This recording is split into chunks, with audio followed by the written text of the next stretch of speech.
Le Seigneur soit avec vous. Évangile de Jésus-Christ selon saint Jean. En sortant du temple, Jésus vit sur son passage un homme qui était aveugle de naissance. Ses disciples l'interrogèrent: « Rabbi, pourquoi cet homme est-il né aveugle? Est-ce lui qui a péché ou bien ses parents ?» Jésus répondit: « Ni lui, ni ses parents. Mais l'action de Dieu devait se manifester en lui. Il nous faut réaliser l'action de celui qui m'a envoyé pendant qu'il fait encore jour. Déjà, la nuit approche et personne ne pourra plus agir. Tant que je suis dans le monde, je suis la lumière du monde. » Cela dit, il cracha sur le sol, et avec la salive, il fit de la boue qu'il appliqua sur les yeux de l'aveugle. Et il lui dit: « Va te laver à la piscine de Siloé. » Ce nom signifie « envoyé ». L'aveugle y alla donc, et il se lava. Quand il revint, il voyait. Ses voisins et ceux qui étaient habitués à le rencontrer, car il était mendiant, dirent alors: « N'est-ce pas celui qui se tenait là pour mendier ?» Les uns disaient: « C'est lui. » Les autres disaient: « Pas du tout, c'est quelqu'un qui lui ressemble. » Mais lui affirmait: « C'est bien moi. » Et on lui demandait alors: « Comment tes yeux se sont-ils ouverts ?» Il répondit: « L'homme qu'on appelle Jésus a fait de la boue, il m'en a frotté les yeux et il m'a dit: « Va te laver à la piscine de Siloé. » J'y suis donc allé et je me suis lavé, alors j'ai vu.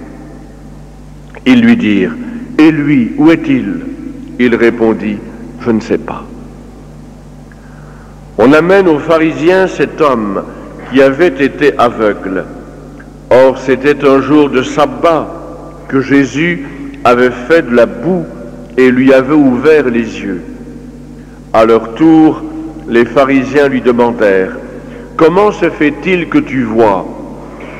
Il leur répondit: « Il m'a mis de la boue sur les yeux, je me suis lavé et maintenant je vois. » Certains pharisiens disaient: « Celui-là ne vient pas de Dieu, puisqu'il n'observe pas le repos du sabbat. » D'autres répliquaient: « Comment un homme pécheur pourrait-il accomplir des signes pareils ?»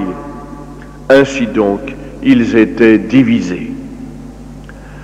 Alors il s'adresse de nouveau à l'aveugle: « Et toi, que dis-tu de lui, puisqu'il t'a ouvert les yeux ?»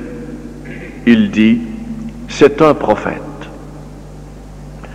Les Juifs ne voulaient pas croire que cet homme qui maintenant voyait avait été aveugle. C'est pourquoi ils convoquèrent ses parents et leur demandèrent: « Cet homme est bien votre fils, et vous dites qu'il est né aveugle. Comment se fait-il qu'il voit maintenant ?» Les parents répondirent: « Nous savons que c'est bien notre fils et qu'il est né aveugle, mais comment il peut voir à présent, nous ne le savons pas. Et qui lui a ouvert les yeux, nous ne le savons pas non plus.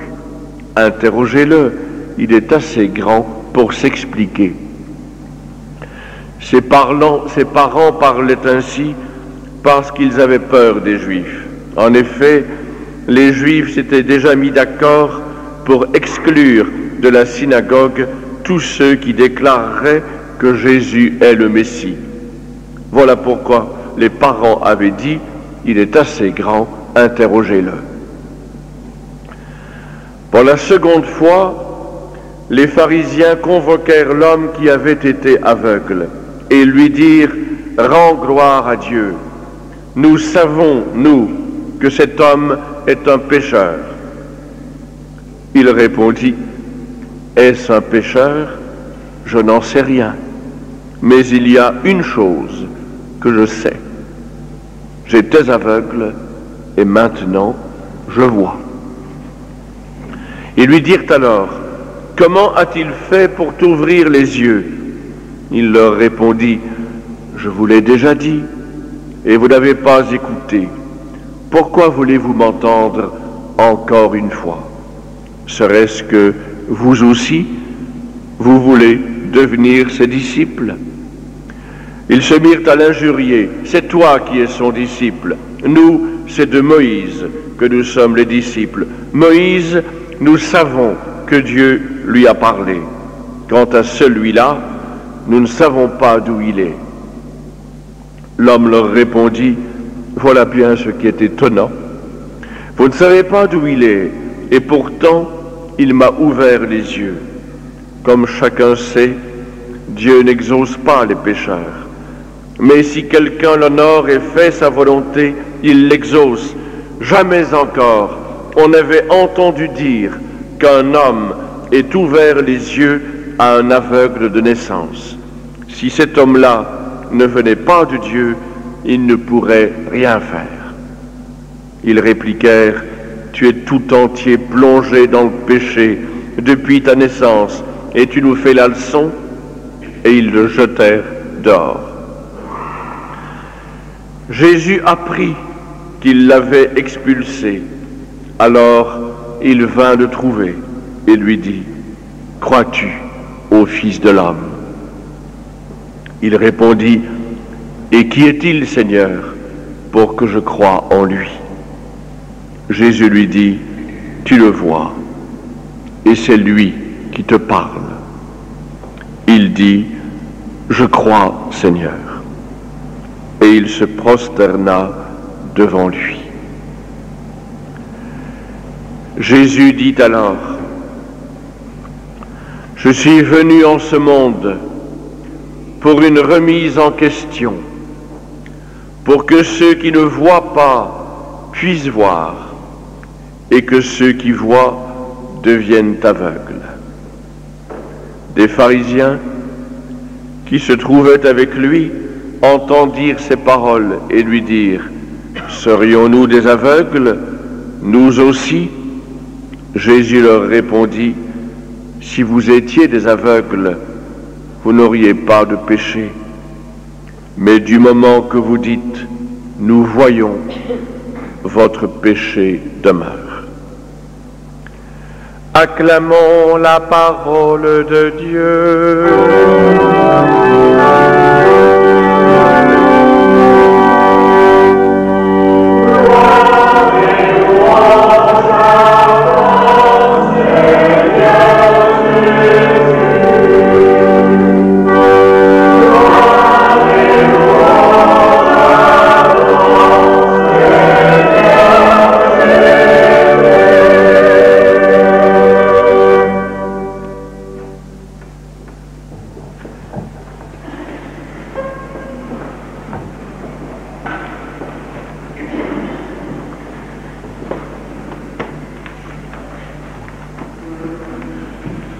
C'est nous qui sommes cet aveugle de naissance.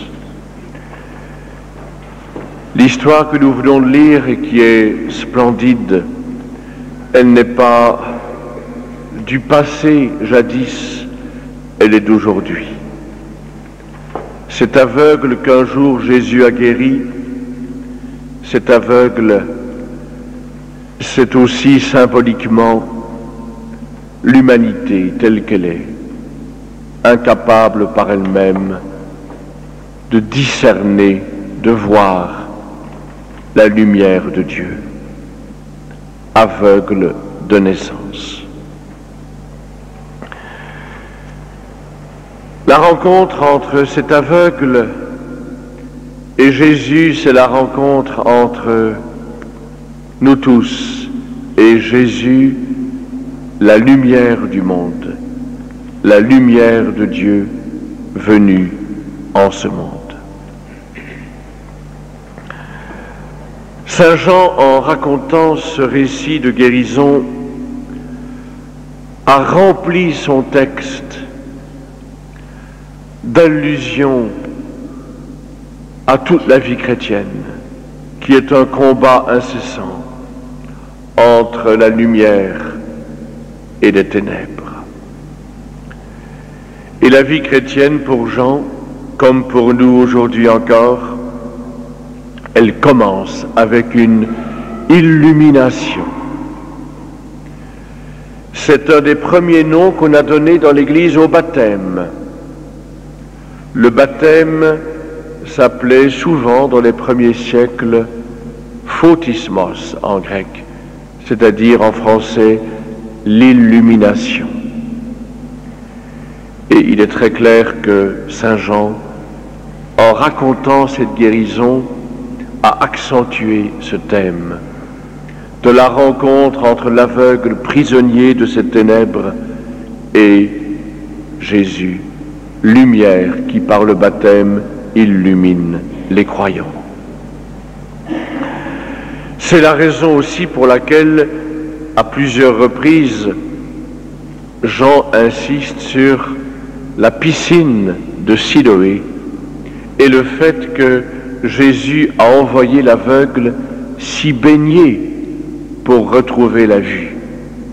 Cette piscine où l'aveugle se baigne, elle est aussi symboliquement la piscine du baptême, car dans les premiers siècles de l'Église, comme encore aujourd'hui en Orient, et comme parfois encore à nouveau en Occident, dans les premiers siècles de l'Église, on baptisait au sens propre du terme.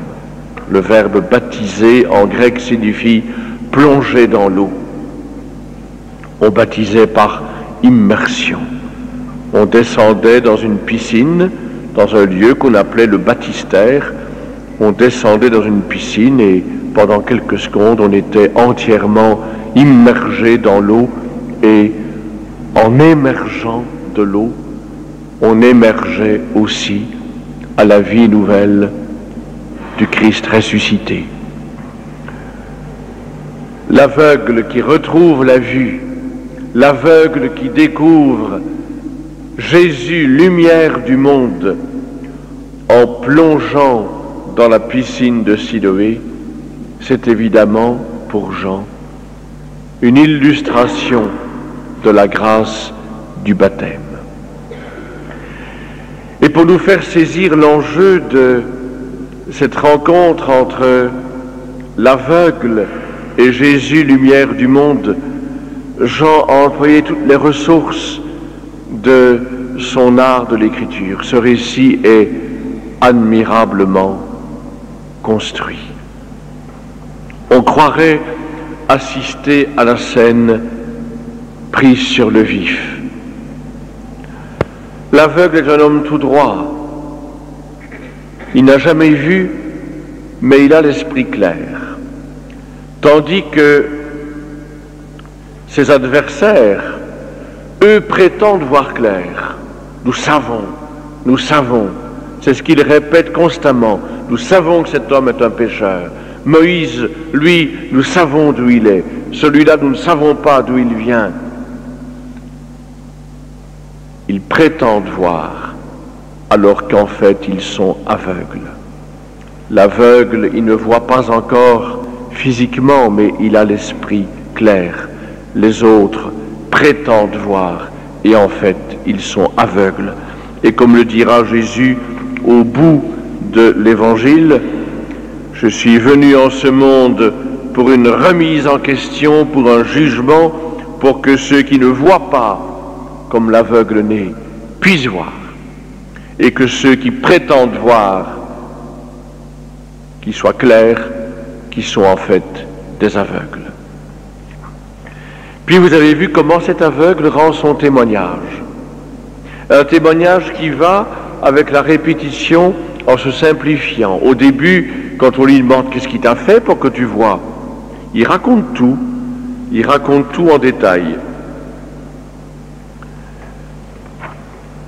en rapportant tout ce que Jésus a fait pour lui. L'homme qu'on appelle Jésus a fait de la boue, il m'en a frotté les yeux, il m'a dit « Va te laver à la piscine de Siloé », j'y suis donc allé et je me suis lavé, alors j'ai vu. Mais quand on l'oblige à répéter 36 fois son témoignage, il finit par le raccourcir au maximum. Il m'a mis de la boue sur les yeux, je me suis lavé et j'ai vu. Et puis, au fur et à mesure qu'il rend son témoignage, cet homme s'enhardit.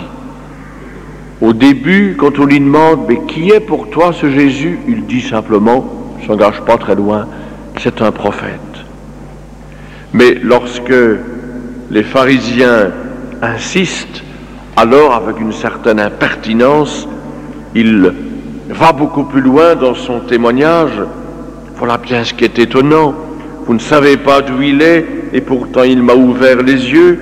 Si cet homme-là ne venait pas de Dieu, il ne pourrait rien faire. Et même, avec une petite pointe d'ironie, comme on lui demande pour la deuxième fois de redire exactement le même témoignage, il se permet d'ajouter « Pourquoi voulez-vous m'entendre encore une fois? Serait-ce que vous aussi, vous voulez devenir ses disciples ?» Et le sommet de son expérience, c'est le moment émouvant,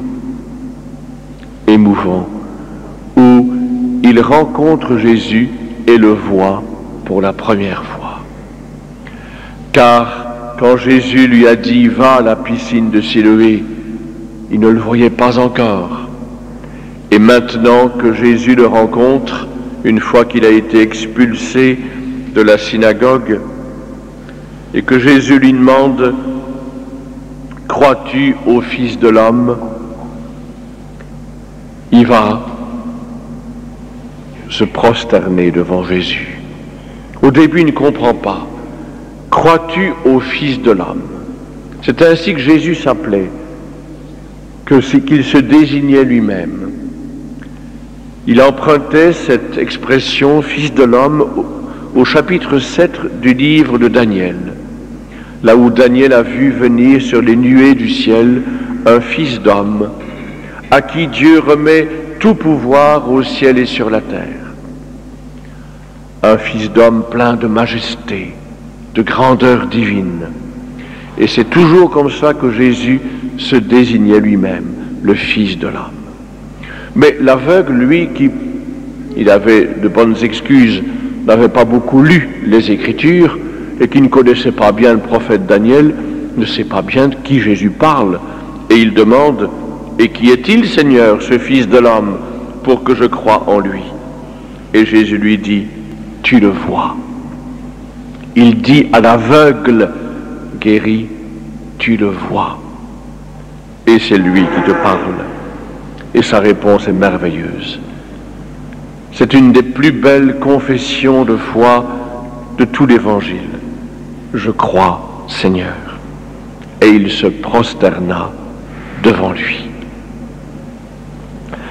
Mes amis, nous sommes en route vers Pâques. Nous sommes presque à la moitié, à peu près à la moitié de ces 40 jours du carême. Nous sommes en route vers Pâques, en route vers cette nuit très sainte, au cours de laquelle, pendant les 5 premiers siècles de l'Église, on baptisait les nouveaux chrétiens, une fois par an. Pendant les 5 premiers siècles de l'Église, on ne baptisait pas comme aujourd'hui, à peu près n'importe quand, une fois par an, la nuit de Pâques, la nuit de la vie nouvelle, de la résurrection. Et c'est parce que nous sommes en route vers cette veillée pascale, vers cette veillée des baptêmes que l'Église nous fait entendre ce dimanche, cet évangile qui nous parle de l'illumination du baptême et de la piscine du baptême. Notez d'ailleurs que maintenant on y revient. Dans nos pays qui se déchristianisent, il y a de plus en plus de baptêmes d'adultes. En France, ça devient même massif. En France, il y a plus de 10 000 adultes qui se préparent à recevoir le baptême, qui se convertissent à l'âge adulte. On va en baptiser à Pâques qui vient environ 1500 en France. Rien qu'à Paris, le cardinal Lustiger, depuis quelques années, au cours de la veillée pascale, baptise jusqu'à 100 adultes qui demande le baptême. On renoue avec une très ancienne tradition, baptisée la nuit de Pâques, la nuit de la résurrection.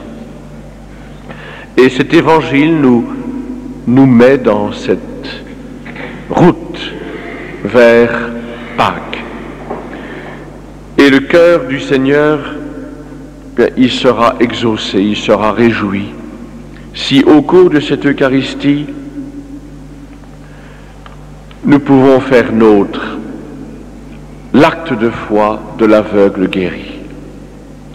C'est Jésus qui préside cette Eucharistie, c'est toujours lui, quand nous célébrons la messe, qui préside l'Eucharistie à travers le ministère de son prêtre, puisque c'est lui qui se tient là parmi nous ce matin, Jésus en personne.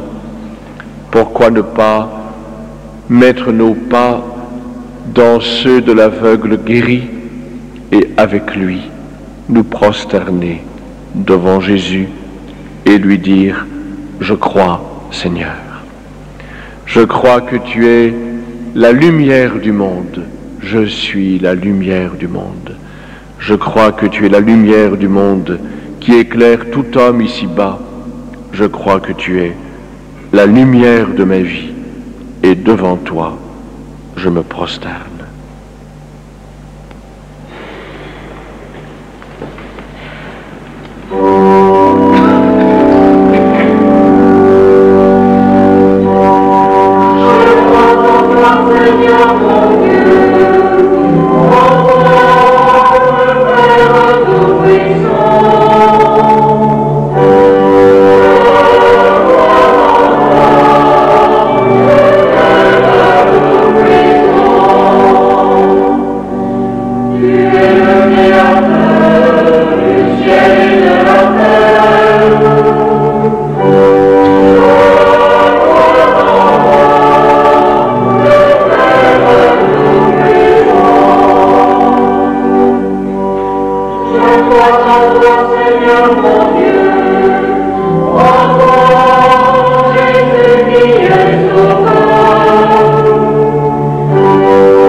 Communion des saints, et